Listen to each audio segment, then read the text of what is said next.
Comrades and friends, how are you? Tanzwa hedu pressure yaitwa naChristopher Mutsvangwa.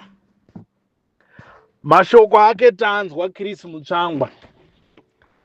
Asi zvatoda ngoudza vaMutsvangwa ndezvekuti hapana mwana mudiki kana munhu ane brain dzisingadhonzi angabhilivha zvamuri kutaura izvi zvisina kana musoro wese. We know everything that you're doing now, you're doing it to save your Manize project. And on top of that, we know all that you were promised and that you were given.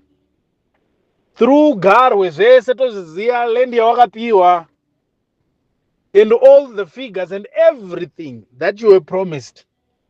Nezvamakafurirana kuronga kuti no, chinhu chedu chikabuda tichaita zvakati, tichaita napakati nepakati nepakati. Waita presa Christopher Mutsvangwa yekushora umwe muveterani akatorwa hondo kudarika iwewe. Chatoda ngotaura ndechekuti dai achiwenga vasina musoro, vasina basa, 2017 dai hava vakagara kumba kwavo, taida kuona kuti maida kuzobuditsei, chii chaida kuzobuda.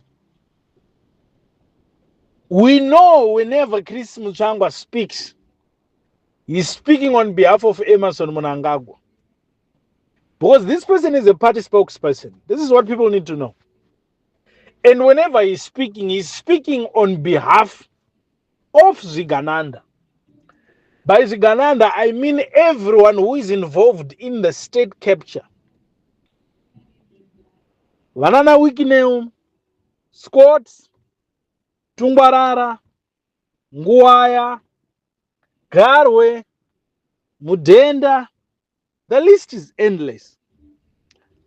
But as long as it is, we all know where you are, what you have, what you eat. Zvese izvo tinazvo. We are well aware of that information. And the murume wamarwisa uyu, muchishauda muchidi, I want you guys to understand something. Asi General we Salvation Army we church ndeo kuto display action. So everything that you guys are doing, camera iri kutora, this is what we would like to assure you.